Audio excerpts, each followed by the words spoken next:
Recognizing the member for North Vancouver Seymour. Thank you, Madam Speaker. I rise today to speak to Bill 6, the Electoral Reform Referendum 2018 Act, with great consternation. And I rise today in recognition of the profound importance of this bill debate today and the fact that this bill has the potential to totally change the fabric of our democracy here in British Columbia. Like my colleagues who you've heard speak before, I have serious reservations about this bill. But to better understand this piece of proposed legislation, I believe we need to take a step back and look at where this bill fits amongst the package of legislation brought forward by this government in recent days. So far this session, we've seen a bill that proposes to change the laws surrounding campaign finance fundraising, a bill that amends the Constitution Act to ascribe different meaning to the definition of what it means to be a political party, and now this bill, which attempts to make wholesale changes to our voting system and the way we pick our elected officials. Campaign finance reform, modernization of our Constitution Act, and electoral reform are subjects that deserve debate, and being open to their discussion is good for democracy. But the cumulative effects of these bills sets to change our democratic system in a way that stacks the deck for both the NDP and the Green Party. Two parties who, incidentally, did not win the most recent election and were not supported by the majority of British Columbians. Last May, we saw the member for Langford, Wanda Fuca, and the member from Oak Bay, Gordon Head, sign a behind closed-door pact, aptly named the Supply Agreement. Aptly named as it serves the shared agenda of these two parties and attempts to maximize their supply of power. Part of their agreement outlined their plans to radically reshape our electoral process, and it was in this moment that this trifecta of legislation and this bill were born. We now have the Green Party, a party that had the support of only 16% of the popular vote, dictating policy for British Columbians for potentially generations to come. Let's take a moment to look at the statements that were made a few days ago from the member from Cowichan Valley. In assessing the 2013 election results, the member cited the fact that the Liberals got 44.4% of the popular vote, which gave them 59% of the seats in the legislature and 100% of the power. She goes on to say, and I quote, "Every decision, every piece of legislation was made and passed without needing support of a single MLA outside of the Liberal caucus. 3 out of 4 eligible voters did not vote for the party that had 100% of the power. Does that sound like a success story for democracy?" End quote. The member likes to refer to this outcome as a, quote, false majority, unquote. Well, Madam Speaker, shall we take a look at what's happening in the House today? In 2017, the Liberals won 40.36% of the vote with 43 seats. The NDP came second with 40.28% of the vote and 41 seats. And the Greens, with only 16.84% of the vote, got 3 seats. Well, her party, now with less than 17% of the vote today, wields the balance of power in this House. I think that's a false majority. Under our current first-past-the-post system, each voter gets 1 vote and chooses 1 candidate to represent their constituency. The candidate who wins more votes than another is elected. Thus, each first-past-the-post constituency has 1 MLA who is personally accountable to their voters and their respective constituencies. And yes, Madam Speaker, everyone's vote is counted. Just as the first-past-the-post system is more likely to produce stable majority governments, it also produces strong opposition parties which perform the role of keeping governing parties in check. With a stronger link between constituents and their elected representatives, accountability is increased, and extremist or fringe parties are more excluded from representation. There is a reason that first-past-the-post is the most used system in democratic elections around the world. Further exploring the words of the member from Cowichan Valley yesterday, I find it remarkable for her to state, and I quote, "Collaboration between political parties in this province until recently was unheard of," unquote.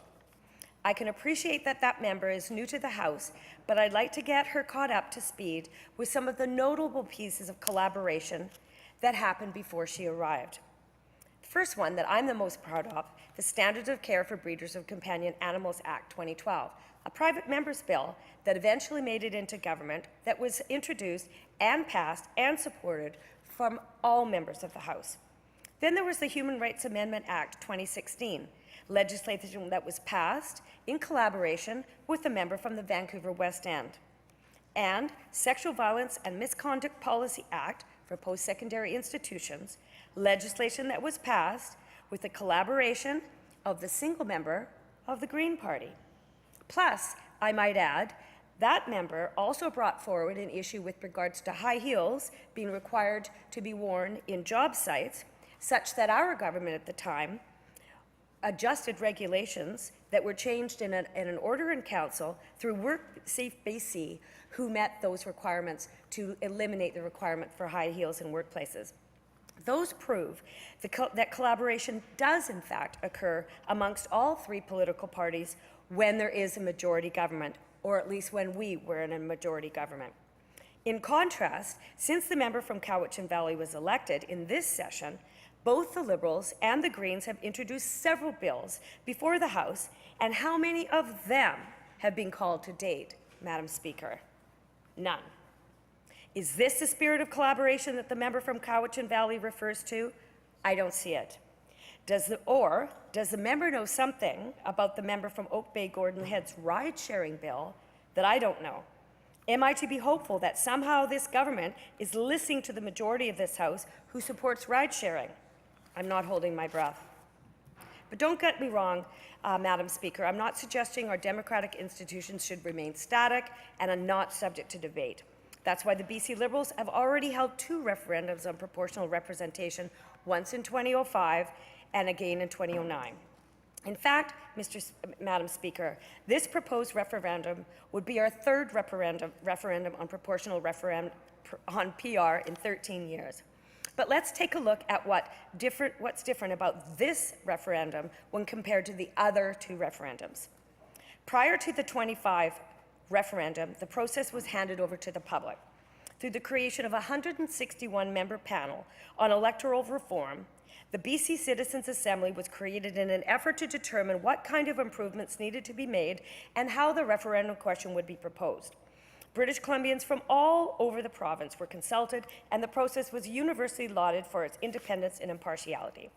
From this extensive consultation, the Citizens Assembly recommended a referendum on the single transferable vote model of proportional representation, and a yes or no ballot question was put to British Columbians.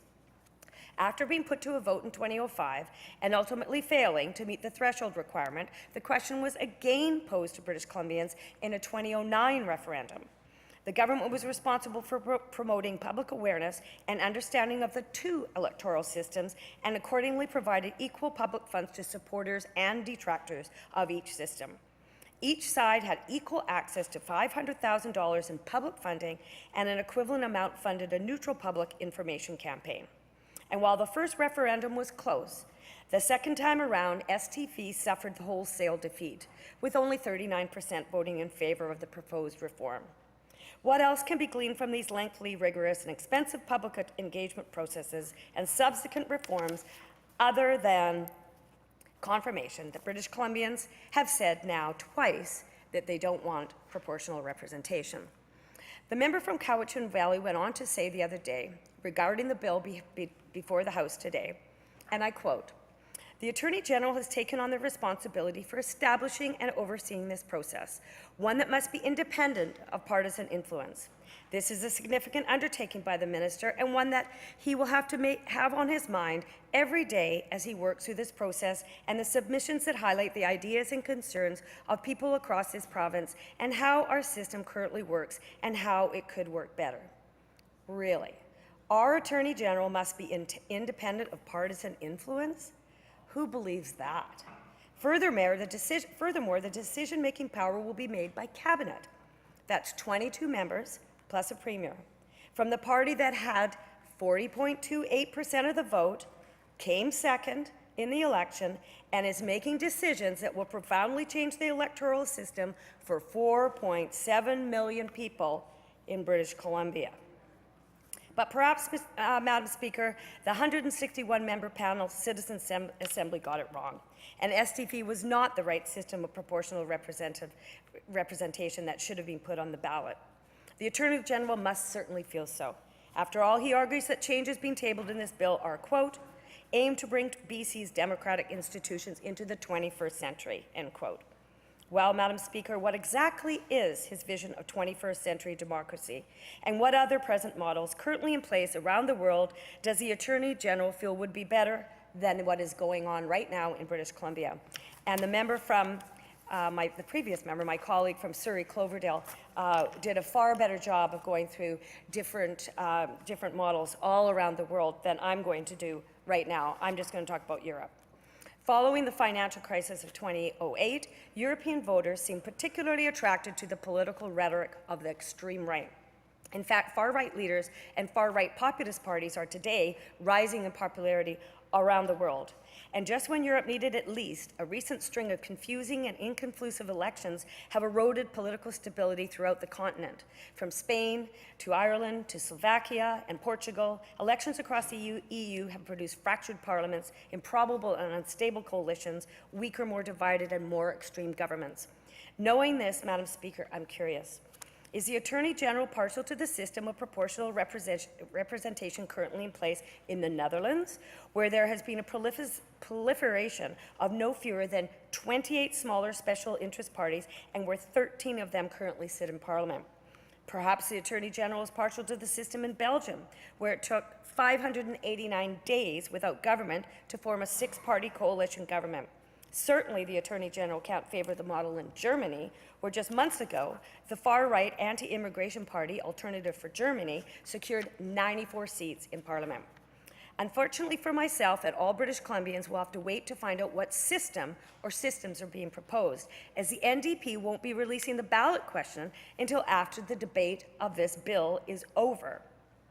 But rest assured, we will get an anti-immigration party if this model is adopted, plus probably a communist party or even a marijuana party, but by that time we probably won't need a marijuana party. Madam Speaker, generally speaking, proportional representation tends to lead to an erosion of political stability, as proportional representation models boast a low entry threshold for smaller parties vying to seek representation. Thus, with the fragmentation of the vote comes a fragmentation of the party system. With coalition governments, the new norm, policy becomes inconsistent and legislative gridlock becomes standard.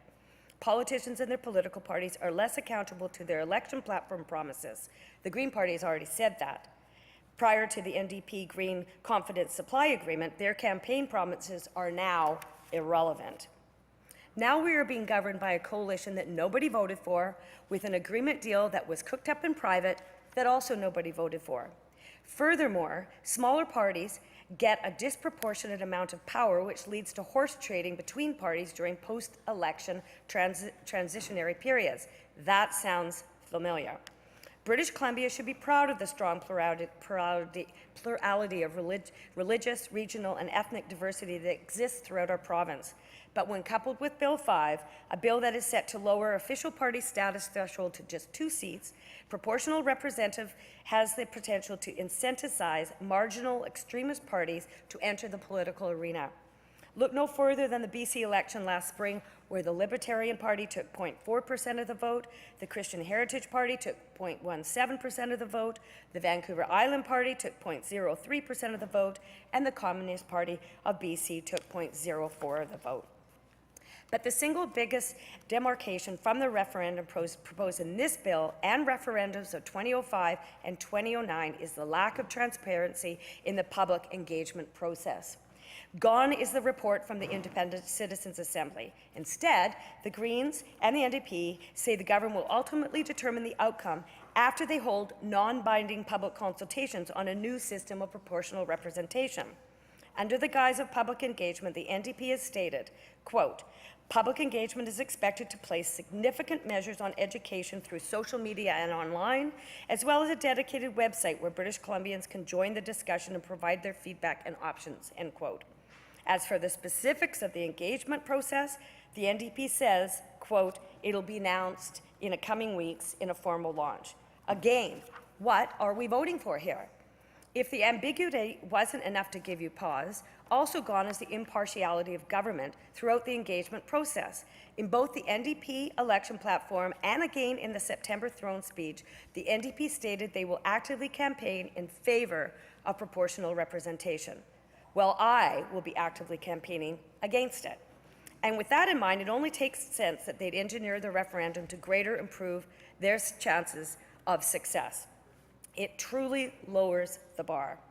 Madam Speaker, strong majorities may not be important to parties that feel entitled to govern this with weak minorities, but I don't think it should be this easy to change something as fundamentally important as our voting system. And making this proposed referendum even more shambolic, this government can't even commit how many questions will be on the referendum ballot. We don't even know what we are voting for. There is no question, and there is no number of questions that we're aware.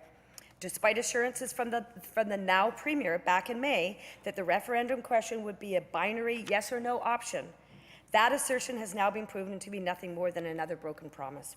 In reality, the bill is structured so that a ballot will be more than one question, could be accommodated, and voters will have to choose between multiple proportional representation systems against the first-past-the-post model. It is also yet to be decided how these ballots, or how they will be ranked on the ballot. If no option reaches 50% on the first count, then the second and third choices would be redistributed and counted. With such a low threshold for ratification, I don't like the chances for any options but PR. But what type? The STV system was voted down twice, or the MMP, which funnily favors the Greens, where regional representation is actually reduced. People do not necessarily have a choice of who their local representative is. Political parties make that choice for them from their list. Let's repeat, the political parties decide who represents you with people you didn't elect. This system totally favors political parties, not people. Madam Speaker, I think it's important to mention that some models of proportional representation have the potential to eliminate up to half the seats currently distributed throughout the rural parts of the province. Any form of proportional representation would eliminate protection of those rural ridings. With densely populated areas like Metro Vancouver, it would make it mathematically impossible for the interior and the north to have an equal voice in the legislature.